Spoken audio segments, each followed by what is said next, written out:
He was just 13, lined up at the marathon start line, heart pounding, dreams blazing. A white volunteer pointed straight at him and barked, "Get out of the way, boy." Laughter followed. His mother lowered her head.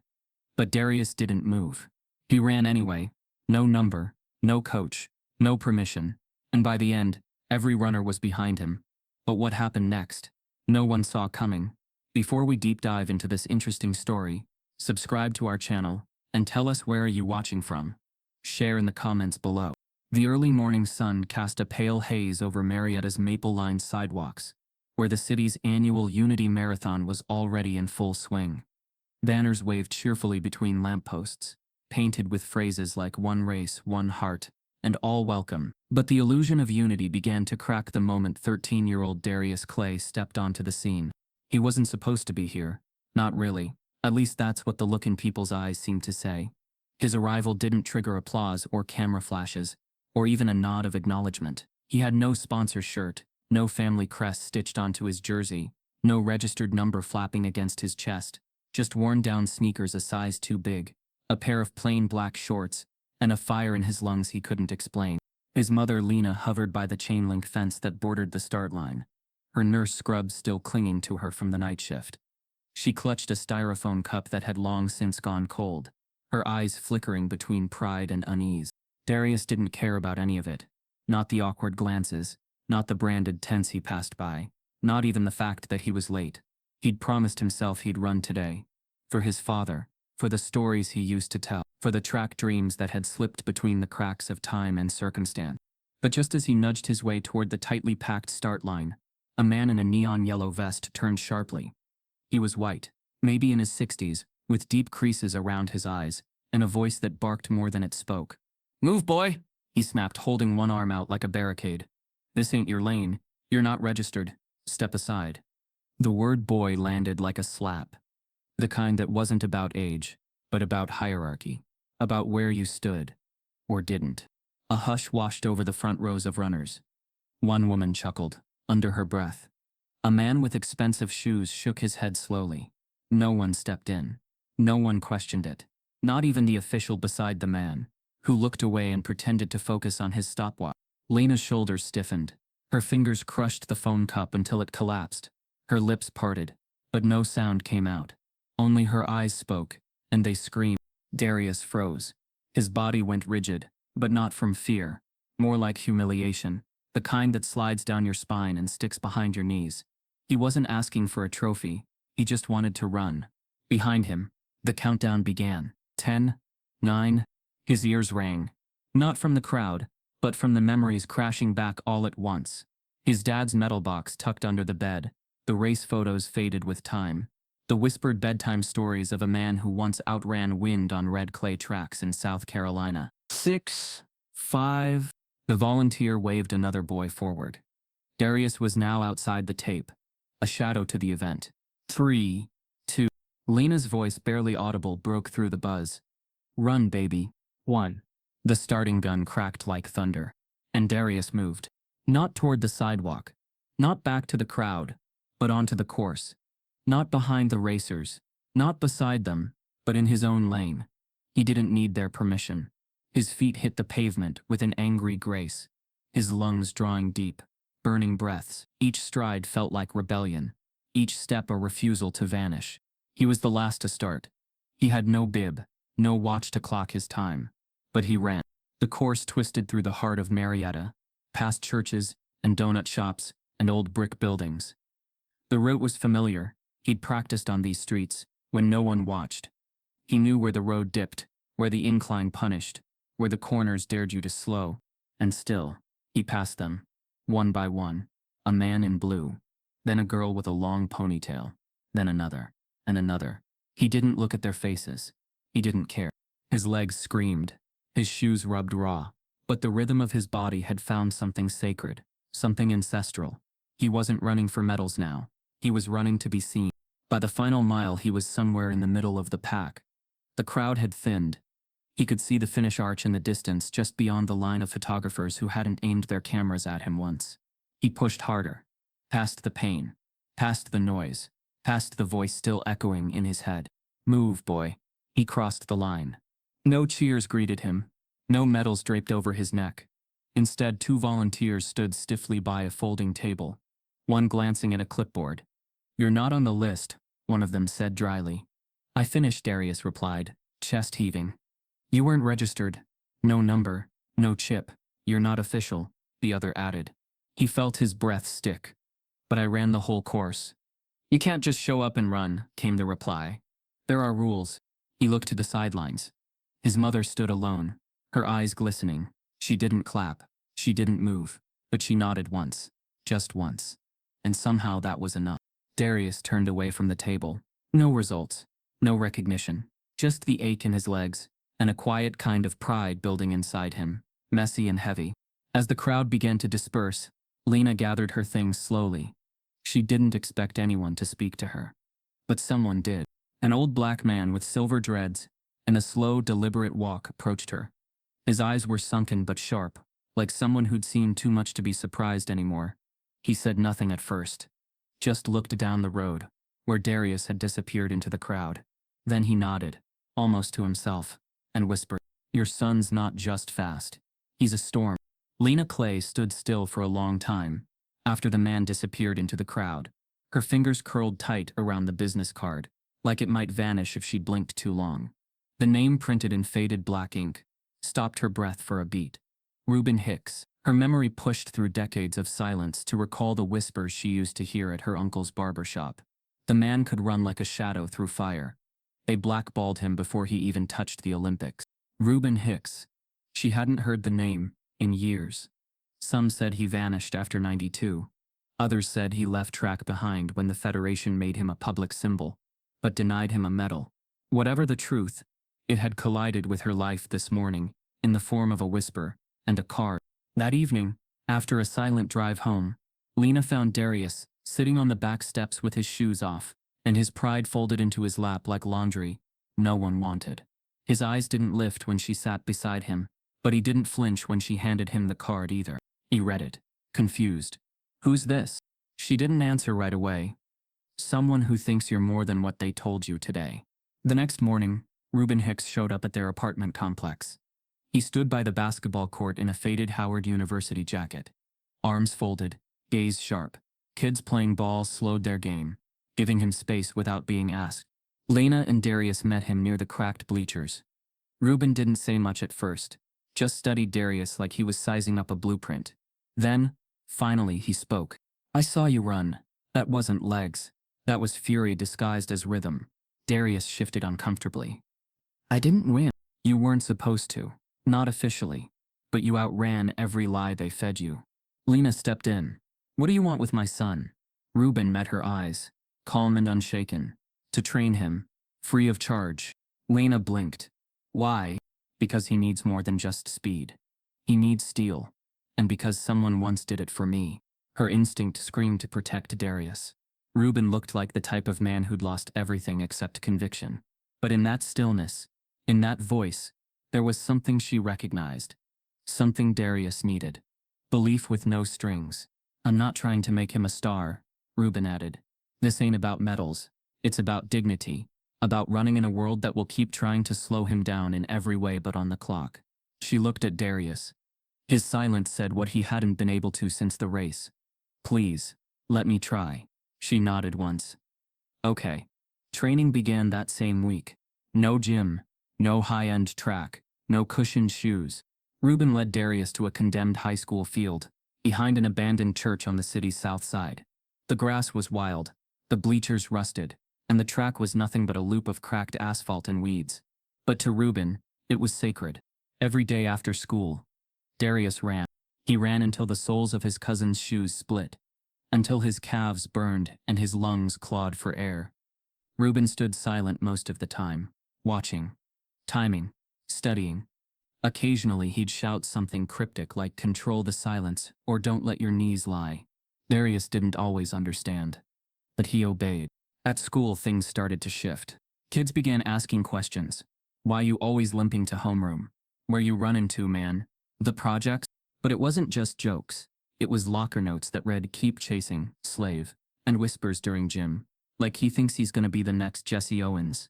His PE teacher, Mr. Kettleman, pulled him aside one afternoon. You might want to pace yourself, Clay. These competitions, they're not made for everyone.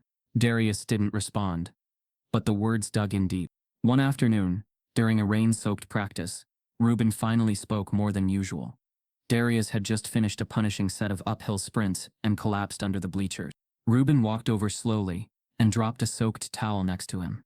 You think they'll ever see you different? He asked. Darius didn't lift his head. Don't matter. It does. Because if you believe they never will, you'll start running just to get away. Not toward anything. Darius sat up slowly, the towel untouched. Why you doing this for me? Reuben looked out at the storm clouds rolling in. Because once someone trained me in a parking lot behind a church when nobody else would. Told me my legs didn't need permission. That man died before I ever made it to trials. So I owe. The next week, Reuben showed Darius a tattered manila folder. Inside were notes, race strategies, breathing patterns, and a yellowing photo of a black sprinter mid-stride, muscles coiled, face defiant. That's me, Reuben said. Junior nationals. They made sure I didn't go any further. But I had the fastest 400-meter split in that building. Still do. It was after one of their hardest sessions, 10 timed laps under the sun, that Reuben finally said it. There's a race.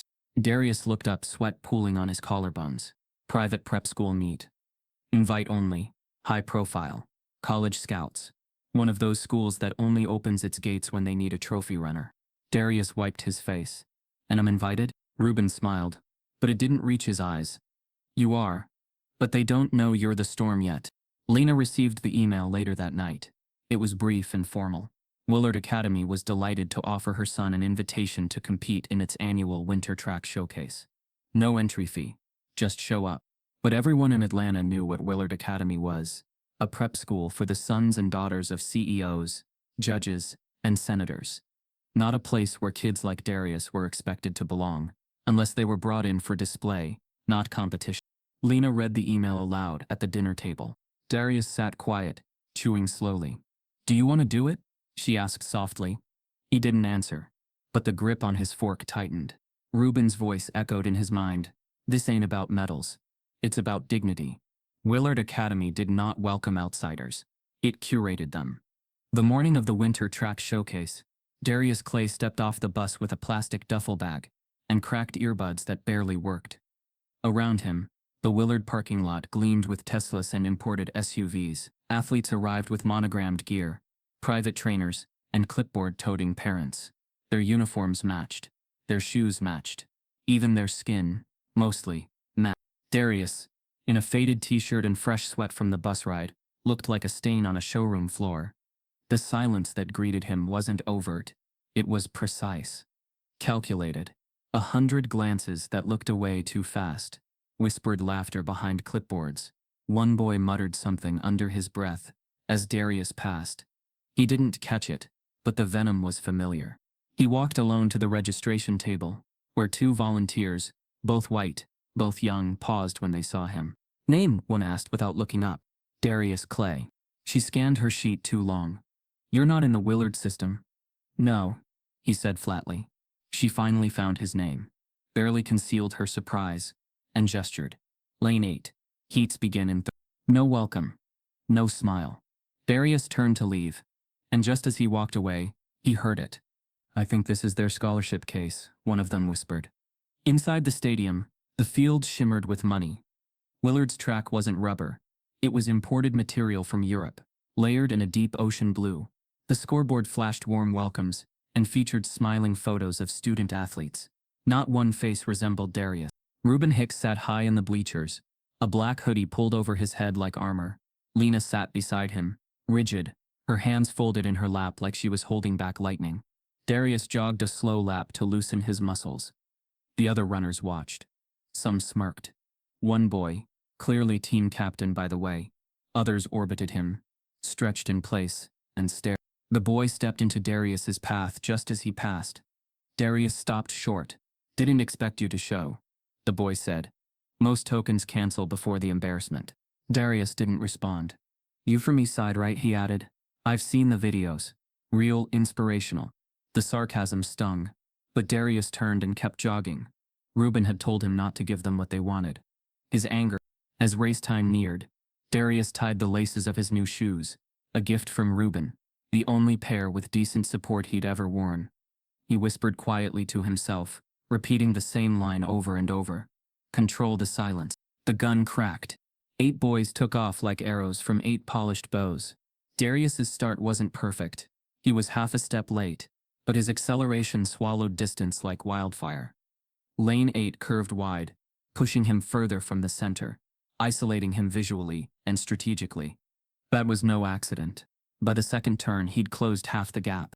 By the final 100 meters, he was neck and neck with the top 2 Willard runners. Their eyes widened. He crossed the finish line, less than a breath behind the winner. Maybe even first. It was impossible to tell without review. He stumbled, caught himself, and looked up at the board. No time, no placement. Just flashing dots. Processing results. Darius stood still, panting, confused. Officials huddled by the timekeeper's tent. Their mouths moved fast. One pointed toward him. Another glanced at the screen. A third shrugged. Minutes passed. No announcement. The other runners were already joking with coaches. Water bottles passed. High fives exchanged. But Darius stood alone, waiting. Still processing results. Ruben descended the stairs like a shadow. Something's wrong, he muttered to Lena. 20 minutes later, the results were posted. Darius. DQ, lane interference. Lena gasped. What? Ruben's jaw clenched.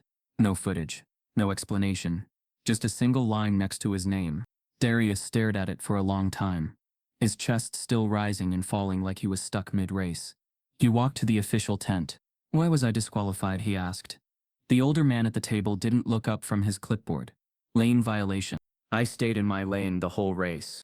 The man finally looked up, eyes narrowing slightly. That's not what the tape shows. Then show me the tape. Not your place to request that. Lena arrived just in time to hear it. He's a competitor. He deserves to see the footage. We're not reviewing it at this time, the official replied. It's been resolved. Resolved. Just like that, the storm was swept aside again. They left without ceremony. But Willard hadn't expected someone in the crowd to record the race on their phone. That night, a 12-second clip hit Twitter, Darius blazing down lane 8. No interference, no violation. Just fury and speed. It gained traction fast. The caption read, "They told him to stay in his lane. He did. They still erased him." By morning, the clip had over 200,000 views. Black Twitter lit up. Local outlets started calling. The Willard Track Club shut down comments on all their social pages. Darius sat at the kitchen table, scrolling through a storm of messages he couldn't quite believe. Some praised him, others raged on his behalf. A few warned him to keep his head down. That afternoon, as he checked his phone again, a new DM slid into view. It was from a verified account, Mason Trent Athletics. The message was short. Let's talk potential. Quietly. Darius stared at the message for a full 5 minutes before showing it to Ruben. The two of them sat in Ruben's beat-up Ford, parked outside a closed track, windshield fogged from the lingering heat. Mason Trent. A scout with corporate ties, a history of reviving overlooked talent, and a reputation that smelled more of PR than passion. He represented a private sports academy in South Georgia, a place with Olympic-grade facilities, million-dollar donors, and a record of molding athletes into medalists. But that DM felt more like a transaction than a lifeline. Ruben read it once, then again. His mouth pressed into a firm line. Quiet, huh? He muttered. Means they want your speed, not your story. Darius nodded. The next day they met Mason Trent in person. The scout wore a slim-fit suit and white teeth that gleamed like polished promises. He shook Lena's hand with both of his, then turned to Darius with a smile practiced enough to be a commercial. Let me get right to it, Mason said. We believe in you. We've seen the clips, reviewed your numbers, and we're impressed. He laid out the offer, a full scholarship to Southwell Elite, access to advanced training, private nutritionists, exposure to collegiate scouts, and his favorite phrase, a chance to focus on what matters most, performance. But there was a condition. We ask our athletes to maintain discipline on and off the field, he said, smile unfading. No political statements, no media distractions, and we generally discourage any involvement with social justice narratives. Not because we don't care, but because we believe the work happens through quiet excellence. Lena stiffened. Ruben leaned forward. So you want him to run, but not speak? Mason's grin thinned. We want him to win. That's what will inspire the next generation. Darius didn't speak. He just stared at the contract. Mason slid across the table, heavy with legal lingo and invisible strings. Back at home, the tension snapped like a wire. "You're not taking that," Reuben said, voice hard. "You saw what happened at Willard," Lena snapped. "He needs somewhere they'll at least let him compete. They'll use him, Lena. Put him in commercials, shave his edges down, and silence every piece of truth that comes with his breath." Darius sat between them, silent. The room cracked with old wounds neither adult was willing to admit. Survival versus pride. Escape versus resistance. Lena's voice softened. "I just want him safe. This might be our shot." But Darius was already reading the contract again. Not the benefits, the clauses, the expectations, the quiet part beneath the bold letters. Stay silent, stay grateful, stay invisible, unless you're winning. He accepted. 3 weeks later, he arrived at Southwell Elite. The campus looked like a college. Every hallway gleamed. The training track was indoors, temperature controlled with sensors lining every lane. But it didn't take long for the shine to wear off. His first day, he received a uniform gray and white, muted tones. No personalized colors, the coach explained. Uniformity reflects discipline. He noticed the way the other black athletes, there were only 4, stayed quiet in team meetings, kept their heads down during interviews, and never ever brought up race. It was the cost of admission. Darius trained harder than ever. Every morning started with 6 a.m. drills, monitored meals, and biometric scans. His times dropped by full seconds. He broke 3 internal records in 2 months. Yet he was never once featured in the Academy's social media posts. Not in highlight reels. Not in newsletters. Instead, white teammates with slower times and louder egos were promoted as the future of American track. Reuben visited once. He watched Darius sprint from the edge of the field, expression unreadable. Afterward, they sat on the bleachers in silence. "They love what you do," Reuben finally said, "but not who you are." Darius wiped sweat from his neck. "Does it matter? I'm still winning." Reuben didn't answer. A month later, Southwell hosted a regional qualifying meet. Darius shattered the state record in the 400 meter dash by nearly a full second. The crowd stood. The air vibrated. But the announcer's voice stumbled slightly. "And an impressive performance from Lane 3 Southwell's Clay. Darius, is it?" No interview. No photo. Just a quiet dismissal back to the locker room. In the hallway, 2 white teammates passed him laughing. "He's fast. But man," coach said to tone down his celebration. "Didn't want another situation," one joked. The other added, "Yeah, gotta keep it classy, not flashy." Darius sat alone on the bench, medal in hand, wondering if it even meant anything. 2 nights later, Lena got a letter in the mail. It wasn't from Southwell. It came in a plain envelope. No return address. Just her name in bold black ink. Inside was a formal invitation.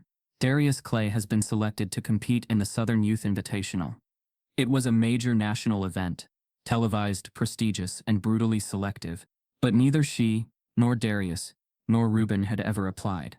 And Southwell hadn't told them. Darius found out the next morning, when a teammate casually mentioned it in the locker room. "Yo, you got the SYI nod, huh? Must be nice. Coach said they're betting on you but keeping it low until after finals." Darius blinked. He hadn't been told. Hadn't been asked. He'd been entered secretly. The moment Darius arrived at the Southern Youth Invitational, he understood exactly what he was supposed to be. A story, not a contender. The hotel lobby bustled with top-ranked youth athletes from across the country. They wore crisp branded tracksuits, trailed by handlers and parents. Cameras hovered near certain faces, names already whispered as future Olympians. Then there was Darius alone, unannounced, unnoticed. That changed the second he checked in. The volunteer at the desk handed him a packet and smiled too widely. "Oh, you're the, inspiration kid." He frowned. "What?" "You know," she said, still smiling, "the one from that video. Stay in your lane, right? Love your story. So empowering." She handed him a custom name badge with a gold border. Every other badge was blue. The media interest was immediate and relentless. He was approached by 3 outlets within an hour. "How did it feel being disqualified unfairly?" one asked. "What do you say to kids from rough areas who look up to you?" another pushed. Darius tried to stay polite, but each question bent him into a smaller, safer version of himself. Every angle was about survival, struggle, resilient. Not one asked about his training. Not one cared about his times. A producer from a major network even asked if he'd wear a shirt that read "Racing Past the Odds" for a segment. He refused.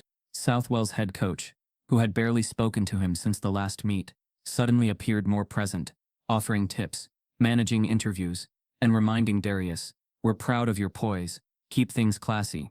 Translation: don't speak too boldly. Don't ruin the narrative. In the days leading up to the race, Darius trained in silence. Teammates from Southwell passed him in the hallway but offered no eye contact. One left a banana peel in his locker, with a note: "Fast feet. Monkey jeans." He said nothing. He trained harder. The night before the race, Lena called. Her voice shook. "You ready?" "No," he answered honestly, "but I'm going." She hesitated, then whispered, "Ruben's coming. He didn't tell me, but I saw his bus ticket." That meant something. Darius hadn't seen his mentor in weeks. Not since the visit to Southwell, where neither had spoken much. Race day arrived, like a storm bottled in blue skies. The crowd inside the stadium was massive. TV trucks lined the parking lot. Broadcasters rehearsed soundbites in perfect cadence.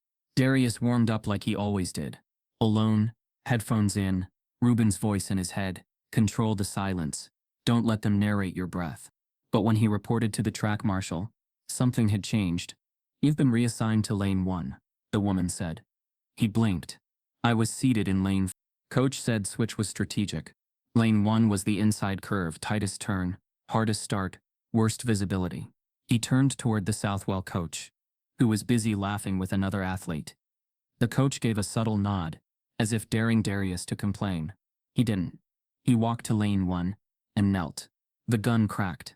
The staggered start gave him a few seconds of clear space, but by turn 2 he was running blind. Still, he surged. He pushed. Every ounce of anger, frustration, and dignity funneled into his stride. He fought the curve, trusted the rhythm, let the crowd blow. By the final stretch, he had passed 2 runners and was neck and neck with the front runner. The finish line loomed. He leaned. The stadium roared. The scoreboard posted results. First, Connor Whitmore. Second, Darius Clay. Silence fell. Then confusion. People pointed. Some gasped. The numbers didn't make sense. Ruben, now standing alone near the railing, stared at the board. His face darkened. His hand clutched the railing harder. It was clear. Darius had crossed first. The footage, even the announcer, confirmed it. Clay takes it by a hair. But the official time said otherwise. Within an hour, clips of the finish flooded Twitter. One slowed down frame by frame. The crowd consensus was instant. Darius won. The hashtag #MadHimWin trended within hours. Another surfaced. Invisible gold. The comment sections filled with fury. Again? This is Willard too. America loves black pain, not black excellence. They love the story, just not the victory. Backstage, Darius sat alone in the hallway, silver medal heavy around his neck. He stared at it like it was poisoned. Southwell's coach patted his shoulder. "Don't make this bigger than it is. Be grateful. It's still a win." It wasn't. Lena rushed in just as Ruben arrived. She opened her mouth to speak, but Ruben stumbled. His hand pressed to his side. His eyes lost focus. Then he collapsed to the floor, breath jagged and shallow. Darius leapt up, panic rising in his throat. Medics rushed in. Chaos bloomed. Ruben's whisper barely reached Darius's ear as they lifted him onto the stretcher. "Run, louder." Darius had never spoken to more than 20 people at once. Now he stood behind the curtain of an auditorium built like a cathedral, staring out at rows of seats filled with student leaders, teachers, journalists, and civil rights legends, all waiting for him. TV crews adjusted their lights. Producers gave quiet signals. Senator Roy Benson stood backstage, hands folded, watching Darius with the expression of a man who'd seen too much to believe in spectacle, but still perhaps in spark. "You ready, son?" he asked. Darius didn't answer right away. He looked down at his hands, at the small paper he'd folded and unfolded 50 times. "I don't know if I'm the right one," he whispered. "You were never the wrong one," Benson replied. "You're just the one they didn't want." The announcer introduced him simply. "Next is a young man who ran through more than lanes. He ran through lies, limits, and silence. Please welcome Darius Clay." Applause rose politely at first, then slowly intensified. Darius walked to the podium, No script, just the paper in his hand, and the weight of 1,000 conversations no one else ever heard. He looked out at the crowd. His voice didn't shake. At first, he began, I thought my story was just about running. People leaned in. I thought it was about being fast enough to earn my place, fast enough to outrun my neighborhood, fast enough to fit their mold. But I've learned something. He paused. I wasn't disqualified because I broke a rule. I was disqualified because I broke the script. A ripple moved through the room. They wanted me to run, but not win. To show up, but not shine. To smile, but not speak. He spoke not like a boy, but like someone who had inherited centuries of contradiction. My silence was never discipline. It was expected, conditioned, designed. And when I refused to stay quiet, they rewrote the race. In the front row, Lena watched her son like she was seeing him for the first time. Her hand covered her mouth. Not in fear, but in awe. Ruben's empty seat beside her held the red sneakers he had once gifted Darius, perched quietly like they were watching too. Darius continued. Black athletes are praised when they entertain, when they sweat, when they sell tickets. But when we speak, when we question, we're distractions. He let the word hang. I was told to be grateful. For what? For being erased politely. Gasps, nods. A few cheers. Darius breathed deeply. I don't want anyone's pity. I don't want to be a symbol. I just want to run without a muzzle. A standing ovation started midway through the back row and swept forward like a wave crashing onto the stage. He stepped back from the mic, but he wasn't done. He unfolded the small note and read, voice firm. They tried to quiet the storm, but storms don't ask for permission. Then he stepped down. The video of the speech aired on national television and hit 1 million views within 6 hours. Some outlets called it raw truth in real time. Others labeled it divisive and dramatic. Conservative pundits accused Darius of inserting race where there was only merit. One anchor said, the kid got a free education, a platform and fame, and still he complains. Others declared him a new generation's Colin Kaepernick, with cleats instead of a helmet. But the same refusal to bow. The speech made headlines. But the price came fast. 3 days later, Lena was called into her hospital's HR office. They cited conflicts of interest, and excessive media attention, and disrupting workplace focus. Then they handed her a severance packet. She didn't cry in the meeting.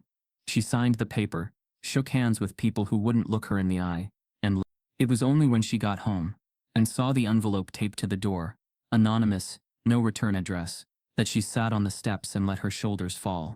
Inside was a note. Your son spoke for all of us. You shouldn't have to pay for it. Rent's covered next month. And 1,200.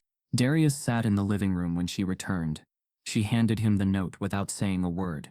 He read it. Then folded it, hands shaking. I didn't want this to hurt you, he said. She touched his face. You didn't hurt me. You revealed them. The next morning, he received an email with a subject line that read, A New Beginning Confidential Offer. It was from Oak Ridge Preparatory Academy, one of the wealthiest private schools in the Southeast. Their track program was Ivy League bound. Olympic consultants, top-tier trainers. Inside the email was a full offer. Scholarship, housing, meals and international training exposure.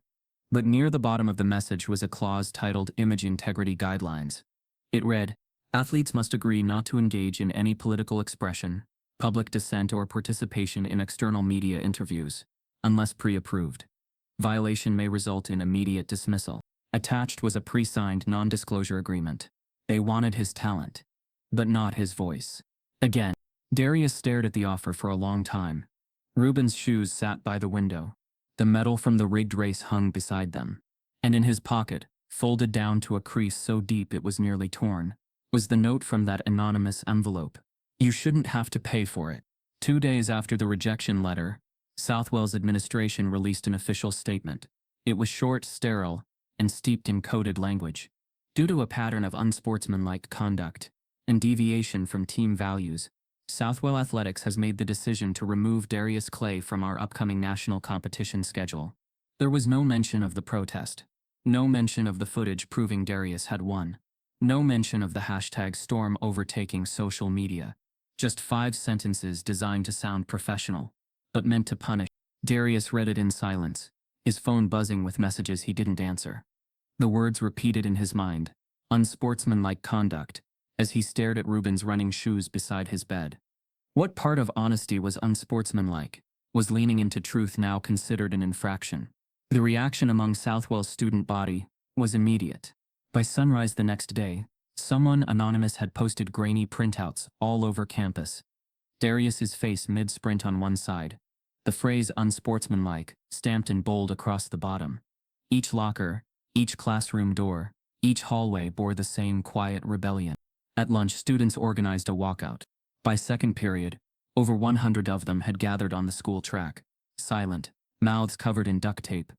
It was a direct nod to Darius's protest photo, one the administration had tried to bury. In the main office, chaos simmered beneath polite tones. Teachers avoided eye contact with each other. Several staff members had quietly voiced support for Darius in hushed conversations behind locked doors. One teacher slid Lena an email from a burner account. "Your son taught more in silence than we've ever been allowed to say aloud. We stand with him even if we can't say it publicly." Ruben, watching from a hospice bed, grinned through labored breaths when Lena showed him a news clip of the protest. On screen, a reporter stood at the edge of Southwell's pristine field as rows of silent students stood still in solidarity. "He started a storm without even raising his voice," Lena whispered. Ruben nodded. "That's what I was trying to teach him. You don't have to scream. You just have to run like they can't catch you." He coughed violently, gripping the hospital bed's side rail, as if trying to stay tethered to the moment. Lena reached for his hand, anchoring him. Then came the real spark, the leak. A student journalist named Annika West, who ran Southwell's unofficial e-newsletter, posted an audio recording she claimed was taken from a closed-door coaches meeting 2 weeks prior. In the clip, Southwell's head coach could be heard clearly. "He's a good runner, sure. But he's a media risk. If we let him race, this becomes about race, and that's not what we're building here." Another voice, possibly from the athletic director, followed. "He should have just been grateful. We gave him more exposure than he could have dreamed of. He wanted to be a martyr." The clip was damning, cold, unfiltered, and unmistakably racist. Annika posted it at 7:43. By 9 p.m., it had over 300. Black Twitter erupted. Hashtags trended within the hour. Grateful for what? Silence isn't discipline. Darius was enough. Commentators, athletes, and journalists flooded timelines with reposts of the clip alongside footage of Darius's finish line lunge and the rigged race results. A former U.S. Olympic medalist tweeted, "We told our truth and they erased us. Now this kid's making them remember." Public figures voiced support. Activist poets quoted Darius's silent protest. Hip-hop artists clipped his sprint footage into music videos. Black news outlets put his story front and center. Blavity released an editorial titled "The Fastest Boy They Tried to Slow Down." The Root ran a full exposé, "How Darius Clay Became America's Loudest Silence." One line from the piece stuck in people's minds. They wanted his footsteps but not his voice. They didn't know they came from the same heartbeat. Southwell panicked. Their PR firm scrambled to spin a response. The school board held emergency meetings. Staff were instructed not to engage with media. Social media pages were locked. Emails went unanswered. But the silence only made things louder. Protesters, mostly students and alumni, began gathering outside the school's main gate, holding signs that read, "He deserved the lane." Unsportsmanlike is just another word for black. A few teachers were quietly placed on administrative leave. Several parents threatened to pull their children from the school if politics didn't calm down. But the damage was done. Darius stayed mostly silent through it all. He watched the interviews, the debates, the hashtags, but didn't speak. Not yet. Instead, he pored over Ruben's journal. One page read, "Sometimes the finish line moves, but the race stays the same." Another, torn at the corner, simply said, "They will always want your body before your story." Darius began writing. Quietly, furiously. Notes, questions, pain he hadn't named yet. He didn't know where it would go. Only that it had to leave his chest before it broke him open. Then Lena's phone rang. Blocked number. Southern drawl. "Mrs. Clay, this is Roy Benson. I hope I'm not intruding." She nearly dropped the phone. Everyone knew the name. Senator Roy Benson. Civil rights icon. Retired. Still sharp and feared in political circles. He had marched beside King, held hunger strikes during segregation, led national summits for youth justice every year since then. "I've been watching your son," he said. "And I'd like him to speak." "Speak where?" Lena asked, guarded. "At my youth summit. Live broadcast. Millions will be watching, and he won't be censored. Lena paused. Why him? Benson's voice didn't waver. Because it's not about medals anymore. It's about memory, and the country's got a short one. She handed the phone to Darius without a word. He held it uncertain. Mr. Clay? The voice on the other end said. I don't want to exploit your pain. I want to amplify your presence. Darius hesitated. Why me? Because you outran their silence, and now it's time to speak. The emergency room smelled like bleach and heartbreak. Darius sat slouched in a plastic chair, his silver medal tucked inside his hoodie pocket like a secret shame. Lena paced near the vending machine, hands trembling as she dialed and redialed the same number. Some nurse's line that kept sending her to voicemail. Ruben had been rushed through double doors 2 hours ago. No updates, no explanations. Just the memory of his collapsed frame and the whisper, "Run, louder." When the nurse finally appeared, she didn't need to speak. Her face held the kind of compassion that preceded terrible news. "You can see him now," she said softly. "He's conscious, but I suggest keeping the visit brief." They found him in a dim recovery room. Machines beeped a tired rhythm beside the bed. Tubes in his arms. His once imposing frame now looked like a man sculpted from ash. Ruben opened one eye as Darius stepped in. "You leaned too early at the line," he croaked, a half-smile tugging at his lips. "Cost you the whole thing." Darius stood frozen, throat clenched. Lena gripped his shoulder and urged him forward. You thought I'd drop dead right there," Ruben interrupted. "Almost did. Would have ruined your race footage. No one needs a collapsing old man in the background." Darius chuckled, then instantly sobered. "What is it?" Ruben exhaled. "Pancreatic. Stage 4. Knew for a while. Didn't say anything because it didn't matter. I had time. And then I didn't." Lena sat at the foot of the bed, stunned. "You've been coaching him through this?" Ruben's voice barely carried. This was the treatment. Purpose holds pain back. At least for a while." He reached under the bed and pulled out a weathered shoebox duct tape, holding it together. "These," he said, pushing it toward Darius, "were mine. 92 trials. Custom molded. Never got to wear 'em where I wanted. Federation said I was too political after I raised my fist at qualifiers. Same story, different decade." Darius opened the box. Inside were a pair of bright red sprint spikes, cracked at the heel but still radiant. Underneath, tucked beside a folded note, was a leather-bound journal. He opened it, page after page of scribbled notes, training regimens, race splits, quotes, clipped articles about black athletes banned, erased, rewritten. At the front, "You are not the first storm, but you better make sure you're not the last." Tears carved silent trails down Darius's cheeks. "I don't know if I can do this without you," he whispered. Ruben smiled faintly. "Then you better learn, fast." The next morning, media requests flooded Darius's inbox. CNN, ESPN, local news. The clip of his silver-winning first-place race had now been viewed over 4 million times. Pundits debated timing errors. Protesters held signs outside Southwell Academy that read, "Justice runs in lane." Southwell's administration panicked. Darius was pulled into a boardroom by 3 suited men, and the head coach. "This is escalating," one of them said. "We're receiving pressure from all angles." The coach added, "We want to protect you, but there's a risk of this becoming political. We suggest turning down all interviews." Darius leaned forward. "They want to hear the truth." Another board member smiled thinly. "Sometimes, silence is safer, especially for someone in your unique position." That word again, unique. Darius clenched his fists under the table. They handed him a statement to post. Drafted, polished. In his name, it read, "I'm grateful for the opportunity and respect the official's decision.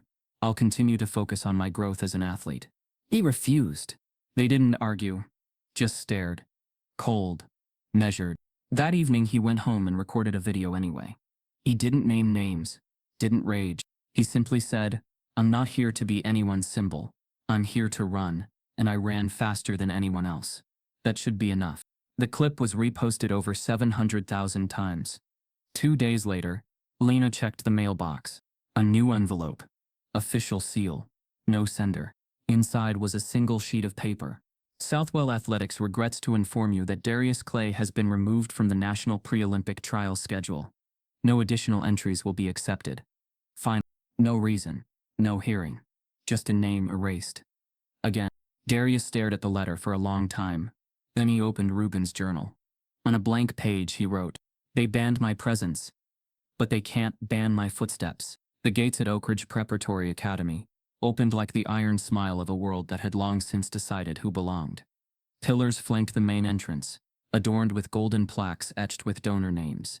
Generations of legacies etched into stone. Behind them lay a campus so pristine it looked artificial, marble walkways, glass-paneled dormitories, and a track facility that could rival Olympic arenas.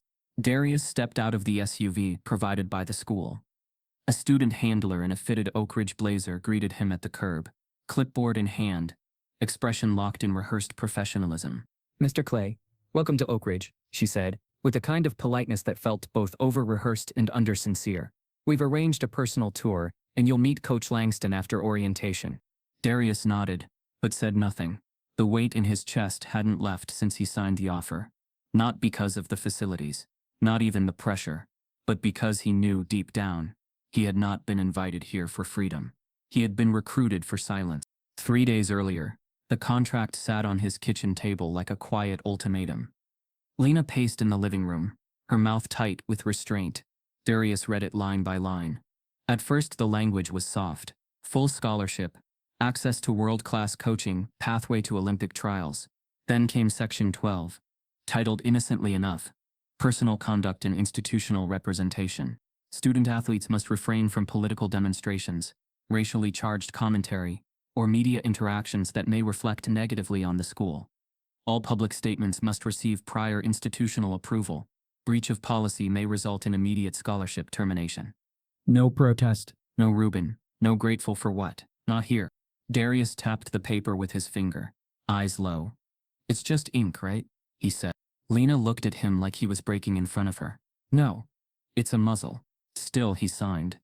Because without Oak Ridge there were no more meets. Without the scholarship, no track. No second chances. Only more front porches with Ruben's old shoes growing dust by the door. At Oak Ridge, nothing was ordinary. Athletes received nutrition plans tailored by biometric analysis.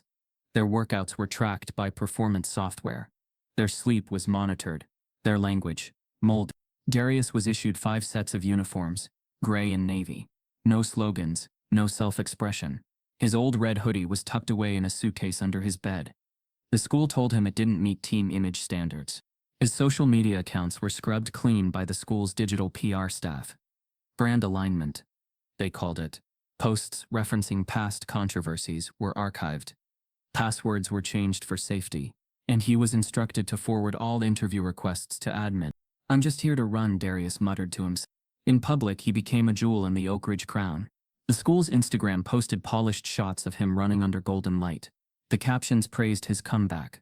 Donors sent him letters thanking him for showing restraint. He was a model student, so long as he stayed quiet. At luncheons, wealthy alumni patted his back and called him articulate. They admired his humility, praised his grace under fire. What they meant: "Thanks for not embarrassing us." Behind closed doors, the cracks widened. Darius noticed the other black athletes barely spoke. They moved through halls like whispers. Some wore smiles that didn't touch their eyes. Others stayed in packs, heads down. One day, during weights, Darius approached Jordan, a star linebacker, and asked casually, "You ever feel like we're not really here?" Jordan didn't hesitate. "We're here," he said, "just not allowed to show it." His first month at Oak Ridge, Darius broke 2 school records. His name went up on a digital display board in the gym, but was notably absent from the alumni newsletter. He asked Coach Langston about it. "Sometimes the story's too new," the coach replied with a cold smile. "Let it simmer. Your time will come." That same week, Darius was excluded from a feature on rising Oak Ridge talent, sent to Olympic scouts. The other featured athletes? All white, all slower. Then came the garden party. It was a mandatory event, hosted by the school's largest donors. Darius wore a loaned blazer. The grass looked painted. Waiters carried trays of artisanal lemonade. A woman in pearls took his hand and smiled warmly.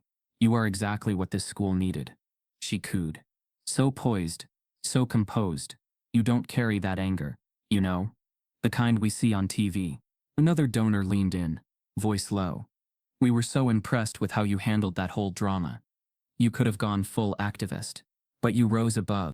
Darius smiled, but inside he choked. They didn't see him. Just the outline of a black boy, who didn't explode. He lasted 2 more weeks before it broke. It was a Thursday afternoon. He was helping a fellow student athlete install editing software in the media lab, when he noticed a folder open on the desktop. It was labeled PR Restricted Internal Monitoring. He hesitated, then clicked. Inside were documents, email chains, internal review memos. He clicked one file at random and froze. Subject line: Clay Containment Strategy. Good performance so far. Keep visibility controlled. Media focus should be team-centered. Avoid giving him room to speak independently. Monitor behavior for signs of resistance. He's a sprinter with a leash. Let's not let him forget it. His hand gripped the mouse tighter. Another file contained draft responses in case he acted out again, pre-written statements of disappointment, withdrawal, and institutional loyalty. A page titled Risk Review included a line that read, "Strong athlete, but dangerous if politicized." Darius clicked back. Another email. Do not engage him directly. Feed praise, limit autonomy. Shape the message. He adapts when cornered. He leaned back, chest hollow. He walked outside into the night. The air was cold and still. Above, stars blinked like distant warnings. He sat beneath a tree on the edge of the practice field, pulled out Ruben's journal, opened it to the last blank page, and wrote, "This isn't a scholarship, it's a plantation." Then he closed it, slowly, and stared at the horizon until morning. The sun rose over the Oak Ridge Stadium like an eye that refused to blink. Bleachers filled with parents, scouts, students, and donors dressed in school colors, their conversations buzzing with anticipation. The state finals had arrived, and Darius Clay, Oak Ridge's quiet comet, was seated to dominate. He stood at the edge of the track, arms folded behind his back, watching other athletes stretch and laugh under tents bearing university logos. His uniform fit like armor, clean, dull gray with a single blue stripe. Regulation, neutral, safe. But beneath his right sleeve, tucked into the wristband, was a strip of thick black athletic tape. He reached into his bag, pulled out a mirror, and studied his reflection. His breathing slowed. His hands shook once, then steadied. Ruben's voice echoed in his mind. You don't need a crowd to make a storm, just pressure. Without a word, Darius peeled the backing off the tape and pressed it across his mouth. Silence dropped over the Oak Ridge bench when he emerged from the tunnel. Coaches went still. Teammates whispered. The announcer began calling runners to their lanes, but paused when he reached lane 4. There he stood, Darius Clay, Oak Ridge's undefeated sprinter. Face unreadable, mouth sealed with black tape. Gasps swept through the stadium like wind through dry grass. One parent pointed. Another stood and began shouting, "Get him off the track." The head coach sprinted down from the booth, whispering furiously into a radio. A security guard hesitated at the gate. "Do we stop him?" A man in a suit near the scorer's table replied. "If you do, you'll have a riot. Let him run. We'll deal with it later." The starter gun was already being loaded. Darius stepped into lane 4. His competitors eyed him, some with curiosity, others with contempt. To his right, a runner muttered, "What's the tape for, bro? You sick?" Darius didn't respond. He didn't need to. The black strip over his mouth said everything. It said, "You won't silence me again." It said, "This body is not yours to manage." It said, "This institution may own the track, but not my story." The gun rose. Crack. Darius exploded off the block. All that weight, months of surveillance, of censorship, of whispered praise laced with threat, uncoiled in every stride. His knees pumped like pistons. His arms sliced through air like declarations. The tape remained firm across his lips. The crowd rose. By the halfway point, he was already ahead. Coaches screamed into radios. Officials debated intervention. But it was too late. He wasn't just running. He was reclaiming. He crossed the finish line, half a body ahead of his closest rival. No celebration. No arms raised. Just a look. Brief. Direct toward the Oak Ridge box, where administrators stood frozen, their polished PR dreams unraveling in real time. Photographers swarmed. Reporters shouted questions. But Darius said nothing. He simply tapped the tape once, then walked to the locker room in silence. The image hit Twitter before he reached his locker. Someone had snapped it mid-race. Darius mid-stride, mouth covered in black tape, eyes forward like a bullet in human form. The caption read, "He ran with a leash," then snapped it. Within hours, the image went viral. Over 1 million likes, shared by athletes, activists, celebrities. Comments poured in. This is what resistance looks like. Oak Ridge can't script this. They told him to stay quiet. He sprinted through the silence. The photo became a symbol overnight. Oak Ridge responded with ruthless efficiency. That evening, Darius was called into a disciplinary hearing. No lawyer, no parent, just a panel of 4 adults whose names he barely knew. They handed him a typed letter before he sat down. Due to conduct detrimental to institutional reputation, Oak Ridge Preparatory hereby terminates all scholarship and academic affiliation with Darius Clay, effective immediately. He didn't flinch. They expected him to argue. He didn't. Instead, he placed his ID badge on the table, nodded once, and walked out. Lena met him in the parking lot. He didn't speak, just handed her the letter. She read it twice, then looked at him. You ready for the storm? He finally peeled the tape from his mouth. I was born in it. They returned home to chaos. Their apartment door had 2 letters slid underneath. One was from the State Athletic Commission, requesting an explanation for his conduct. The other, unexpected, was from Netflix. A producer named Mariah Stern wrote, "We've been following your journey. We believe your story needs to be told and owned by you. We want to option the rights for a full documentary series, unfiltered. No scripts." A business card was attached. Lena turned to him. Darius didn't smile, but his shoulders relaxed. "Let's tell it like it was," he said. It dropped at midnight with no fanfare. Just a title, a thumbnail, and a sudden electric shift across timelines. Out of Lane, the Darius Clay story. The poster image was already iconic. Darius mid-sprint at the state finals, muscles burning, face half-shadowed, black athletic tape stretched across his mouth. In the distance, a blurred stadium crowd, mid-cheer or mid-silence. No one could tell. Netflix didn't announce it. They didn't need to. The internet did the rest. Within 3 hours, Out of Lane climbed into the top 10 in multiple countries. By sunrise, it was run 1 in the US. The docuseries had detonated a narrative that no amount of PR damage control could contain. Episode 1 began, not with a race, but with a voice. "I was never supposed to finish first," Darius said in a calm, heavy tone. "Just run fast enough to make them feel generous." It cut from footage of him tying his shoes before his first local race to grainy cell phone videos of the volunteer shouting, "Move, boy." The incident that had lit the fuse. From there it unfolded chronologically. The silent training sessions with Reuben Hicks, the humiliating finish at Willard, and the clipped commentary dismissing his victories as flukes. Then it lingered, on silence, on moments where Darius was either spoken about or over, but rarely to. "You start to wonder," his mother said in the background, "if they ever wanted to see him, or just the story he fit into." Episode 2 took the gloves off.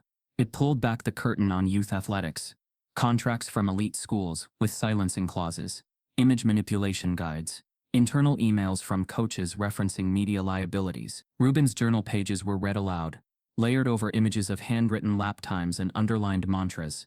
"You are not here to thank them." Other athletes came forward. Black students from prep academies and private institutions across the country gave testimonies, some tearful, some measured, about being policed for their tone, appearance, or ambition. One girl said quietly, "I ran for freedom. They made me feel like I was trespassing." A boy recalled being benched for kneeling during a national anthem at a middle school meet. "They said it wasn't the place. But where is the place then?" Each voice echoed the same truth. The track had rules, but not all of them were written. By the 3rd episode, it was clear this was no simple sports documentary. It had become an indictment, a mirror, a reckoning. Episode 3 centered on the black tape. Clips of Darius, stepping onto the track, silent, defiant, were intercut with crowd footage, tweets and interviews from those who witnessed it firsthand. Lena's voice came in near the midpoint, fragile but furious. He didn't say a word, but the world heard him scream. The school's reaction was spliced next. Dispassionate boardroom statements, hasty administrative decisions, and the letter of expulsion read aloud by a narrator, with no music behind it. Just the words, cold, empty. Reactions came like a flood. Out of Lane trended for 3 days. Athletes began posting protest selfies, mouths covered in tape, fists raised silently.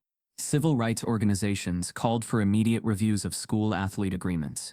Oak Ridge's donor list was leaked, then swiftly scrubbed from their sight. Southwell's athletic program went dark on social media. A congressional subcommittee issued a statement. We are examining the contractual exploitation of student athletes, particularly those from marginalized communities. But not everyone approved. Right-wing media spun the documentary as anti-American, accusing Netflix of pushing a racial agenda. One talk show host said, "If Clay had just stuck to running, he'd be in Paris next year."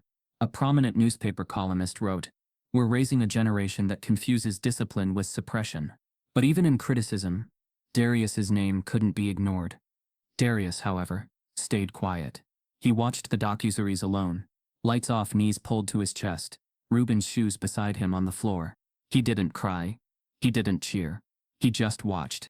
The camera angles, the narration, the moments of invisibility that now felt universal. When the final episode ended, he sat there in silence for 10 minutes. Then he opened his notebook and wrote, "They erased my name in ink.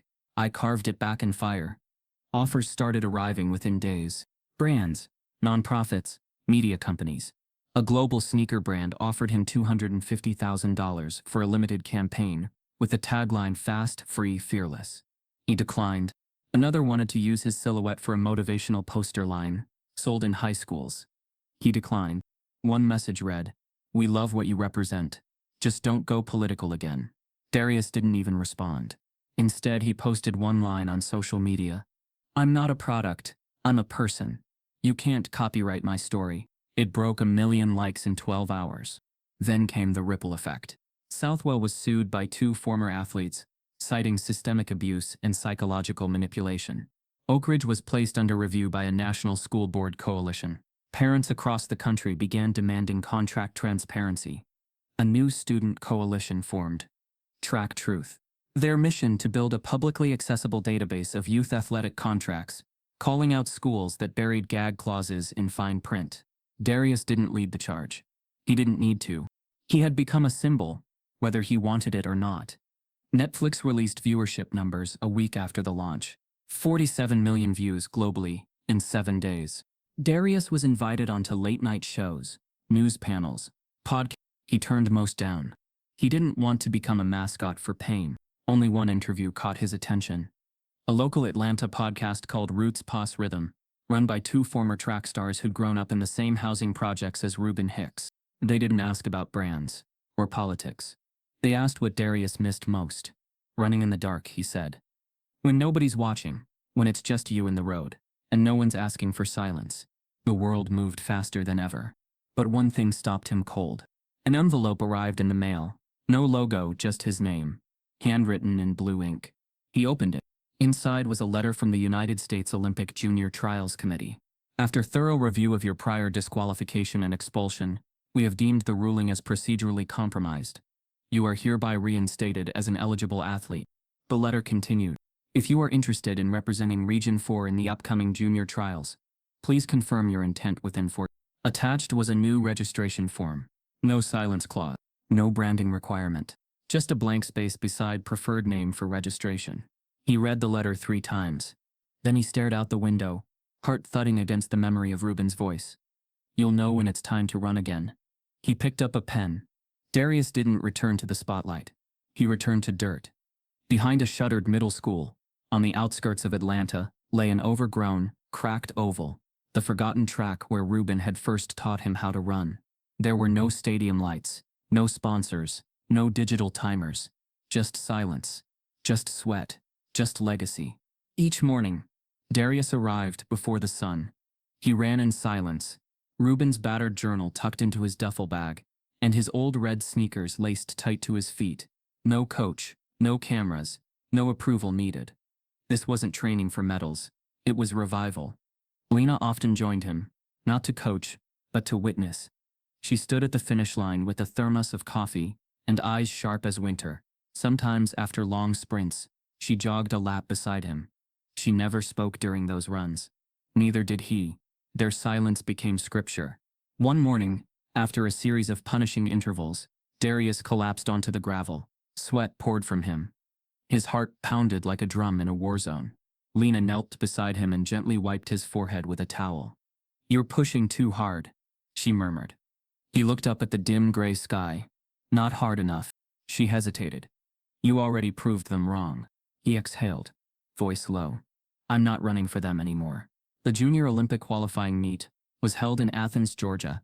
Unlike the chaos of his viral protest or the politics of Oak Ridge, this race offered no storyline, just a number on his chest and a stopwatch at the finish line. He arrived alone. Others came in packs, coaches, teams, branded warm-ups and camera crews in tow. Darius wore all black, plain shoes, no slogans, no PR handler, just him and his breath.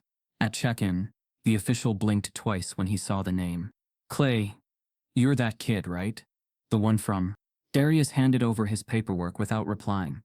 Inside the locker room, some stared, some whispered. A few nodded quietly. One runner asked for a photo. Darius declined. I'm here to run, he said. Nothing more. His heat was brutal. Top-tier competition, raw speed, polished form, no margin for error. Darius stumbled slightly at the block. His right foot slipped in the loose gravel and cost him half a second off the mark. By the halfway point he trailed in fifth, but then something kicked in. Ruben's cadence. Lena's eyes. The roar of injustice echoing across every track that tried to erase him. Stride by stride he climbed. Fourth, then third. Then, just as he lunged past the finish line. Second. Official results. Third place. Qualifying time. Barely, but it was enough. The headlines came fast. Darius Clay qualifies. Redemption or revolution. Silent protester returns to track. From outcast to Olympian, Clay secures junior trial spot. Social media exploded. Some hailed him as a hero. Others criticized the Olympics for bending the rules. Think pieces debated his message. Interviews replayed his protest on loop. Radio shows argued if he was good for the sport. Darius stayed quiet. Only once did he speak to a local journalist who caught him leaving the track. She asked, "What do you say to those who think you don't belong?" He answered without looking back. "I'm not running for permission. I'm running because this is mine." As the trials approached, America divided again. Supporters started fundraisers. Activists posted art of him sprinting through broken shackles. Protesters held signs, "Let him run. Let us breathe." Meanwhile, a conservative senator tweeted, "Rewarding disrespect with opportunity. Shameful." Talk shows dissected his silence. "He's charismatic without being loud," one host said. "He's dangerous because he's quiet," replied another. Olympic officials stayed silent. The tension stretched. 3 days before the trials, a package arrived at Darius's door. No return label. Just his name written in thick looping ink. Inside was a photo. Reuben Hicks, standing in front of the same dirt track, wearing his 1968 Olympic jacket, and holding a stopwatch. The back of the photo read, "Some finish lines are invisible, but you cross them anyway." The night before the race, Darius packed in silence. Lena folded clothes into a small duffel, while he cleaned his shoes and tucked Reuben's journal into his side pocket. He sat on the edge of his bed staring at the floor, hands clasped. Lena placed a hand on his shoulder. "It's yours now. Whatever happens." He nodded once. But before he could zip his bag, his phone buzzed. An email. Subject line, "Urgent. Registration hold. From U.S. Olympic Junior Trials Committee." He opened it. "Mr. Clay, we regret to inform you that your entry into the Junior Olympic Trials has been revoked due to an administrative eligibility conflict. Please do not appear at the venue. Updates to follow." He blinked, scanned for a reason. There was none. No explanation. No committee signature. Just silence. And just like that, he was erased. Again, the moment the cancellation email went viral, an avalanche followed. Athletes, activists, and media personalities swarmed the U.S. Olympic Junior Trials Committee. Within 24 hours, Matt Darius Run and Fairlane were trending nationwide. Former Olympians posted photos of their own gagged mouths during segregation-era trials. Legal advocacy groups sent letters citing due process violations. Politicians from both parties demanded transparency. By midday on day 2, the committee issued a press release. After a full review of Darius Clay's prior eligibility status and related documentation, the U.S. Olympic Junior Trials Committee has revoked the registration hold. Mr. Clay is hereby reinstated as eligible to compete. But the language was carefully neutral. The tone bureaucratic, no apology, no recognition of wrong, no mention of why the hold had happened. or who had caused it. Darius read the release in the quiet of their kitchen. Lena beside him. He tapped the glass table slowly. They're acting like it's just paperwork. She nodded, eyes heavy with resolve. Because they don't want to admit they were scared. 3 days later, Darius stepped onto the trials track in Jacksonville. He carried no uniform tags, no school colors, only the number pinned to his chest. White background, black digits. On his wrist was a simple piece of black tape with white letters, scrawled by his own hand. Eubin Hicks. Few saw it, few understood. But he felt it.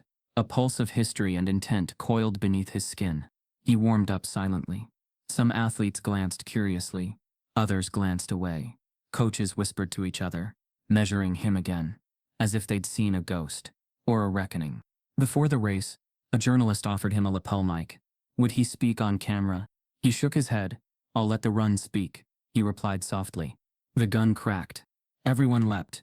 Darius exploded, pushing outward from his lane like he was breaking out of a cage. His stride was both surgical and feral, mechanical precision tapered with emotion. But a halfway point, he was in lane pressure.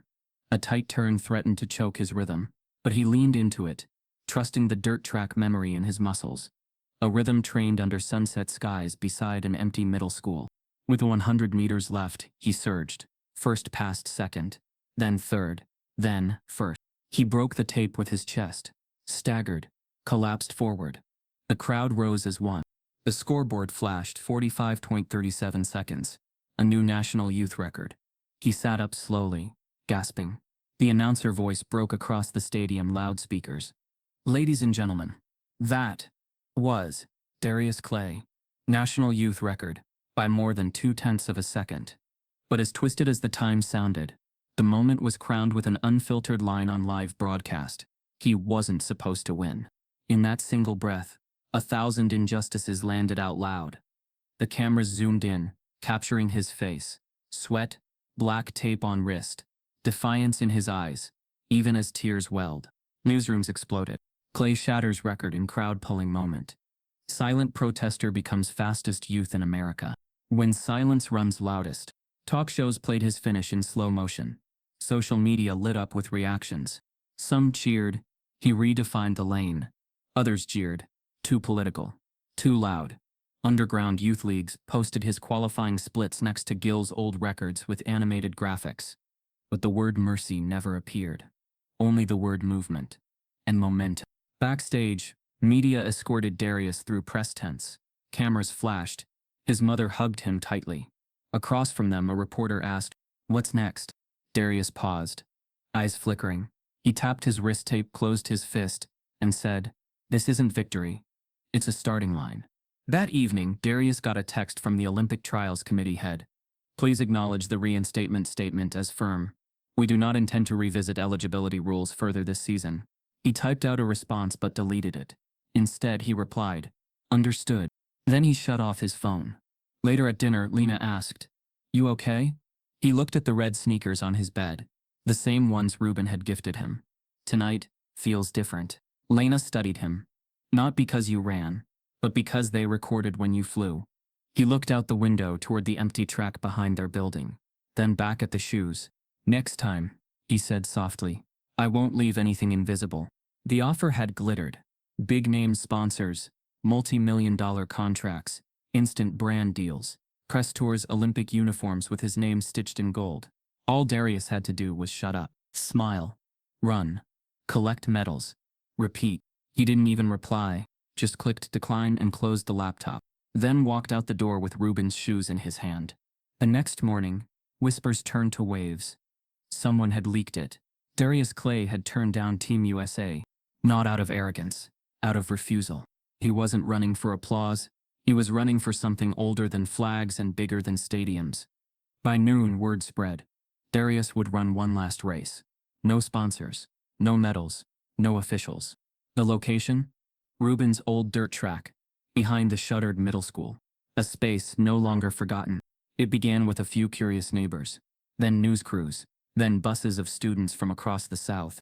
By the time the sun rose on race day, thousands had gathered, shoulder to shoulder, some barefoot, some in wheelchairs, some in t-shirts with duct-taped slogans, "Run free, out of lane, Clay won't crack. No security barriers. No big screens. Just people breathing, waiting. Lena stood near the start line, wearing Ruben's faded Olympic jacket, her hand over her chest. A folding table displayed Ruben's journal, and the worn-out shoes that once carried Darius across every track that tried to erase him. Darius arrived quietly. No entrance music. No dramatic pause. Just the weight of legacy under his feet. He wore all black, save for white tape, across his wrist. On it, in marker. Still running. He didn't warm up with stretches. He hugged kids. Smiled at elders. Shook hands with men who said they hadn't run in decades but came to remember how to believe. Then he stepped into the dirt. The same cracked lane that first welcomed his fire years ago. Lena raised her hand like Ruben used to do. Then she dropped it. Darius ran. Not against anyone, but towards something. His stride didn't chase a clock. It chased freedom. Every push of his leg told a story of protests, bans, hidden illnesses, and institutional cages. His feet pounded Ruben's rhythm. Each step unlearning erasure. Each breath reclaiming space. No crowd timing him. But everyone felt the moment when he crossed the finish line and broke something invisible. The eruption of sound wasn't cheers. It was release. People wept. Mothers fell to their knees. Children jumped onto shoulders. Elders whispered prayers between sobs. Darius stopped. Turned. Faced them. A volunteer handed him a microphone. He didn't raise it right away. Just stood there. Sweat glistening. Eyes burning. Then he spoke. That wasn't a race. That was a reminder. The real race. It's off this track. It's in the courtroom. In the classroom. In the contract you're too afraid to read. If I helped you see that, then this was worth every step. He looked down at his shoes, touched the tape on his wrist. I didn't move to fit their lane. I made my own. As twilight dimmed the sky, Lena took Ruben's old shoes and placed them into a custom-built glass case. Beside them, a replica Olympic torch. The placard read, "For the boy who outran silence." A small group of children huddled around it. Then a murmur rose. From the crowd's front row. Then its center. Then its back. It became a chant. Let him run. Again. Let him run. Louder. Let him run. It echoed through trees, across buildings, through airwaves in memory. The screen fades to black. The chant lingers. Let him run. If this story made you feel something, anger, hope, heartbreak, then you were meant to hear it. Because Darius isn't just a runner. He's every kid told to stay quiet, to step aside, and if you believe his voice and every voice like his deserves to be heard. Type yes if you believe in justice. Subscribe if this broke your heart. Darius Clay didn't return to peace. He returned to war one fought with headlines, hashtags, and whispers. His record-breaking run at the Junior Olympic trials split the country down its moral seams. One half saw courage, the other saw defiance. But no one, absolutely no one, looked away. Downtown murals in Detroit and Baltimore painted his silhouette, sprinting with black tape over his mouth. Youth teams renamed themselves after him. Thousands of black boys, once discouraged from track by cost or code, suddenly lined up with fire in their eyes. But the backlash was just as fast. Hate mail slithered in daily, thin envelopes with thick venom. You disgrace the uniform. Go back to your lane. One just said, sprinter or speaker. Pick one. Lena sorted the mail in silence, sometimes hiding the worst of it. Darius noticed anyway. He didn't speak about the threats. He ran harder. As public interest swelled, so did opportunity. A national educational nonprofit invited Darius to speak. One speech became 3, then 30. At a middle school in Newark, he told a gym full of black boys and girls, "You don't have to run for their finish lines. Build your own."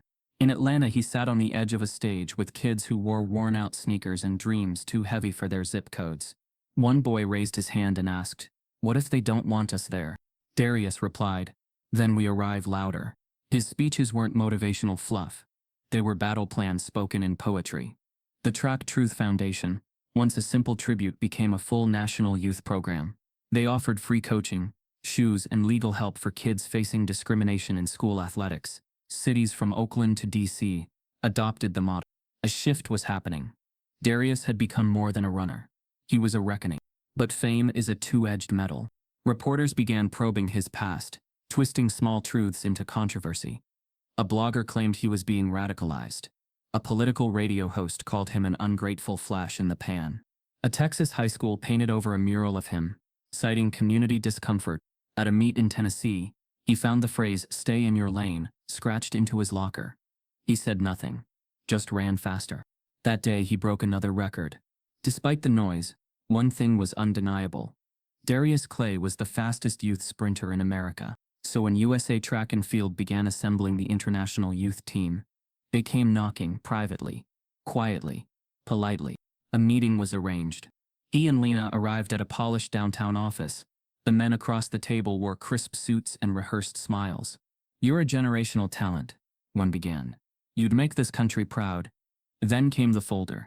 Inside, a formal contract, full sponsorship, Olympic prep, international travel, the best trainers in the world. And at the bottom, a clause: athlete agrees to refrain from public political expression or protest actions during all national team appearances and media events. Darius stared at it. A different kind of leash. Lena read it. Her hands trembled. "They want your legs, but not your lungs," she said. Darius looked up. "They want a ghost, not a man." One official added smoothly, "It's just for harmony. The world stage is delicate. We need unity, not statements." Darius said nothing. He just folded the contract and stood. That night, Lena paced their hotel room. "You don't have to decide now," she said, though her voice knew better. "I already did," he replied. "Ruben didn't die for me to stand silent in branded gear." She looked at him, proud and pained. "You sure they won't make you pay?" He looked out the window, city lights dancing across the glass.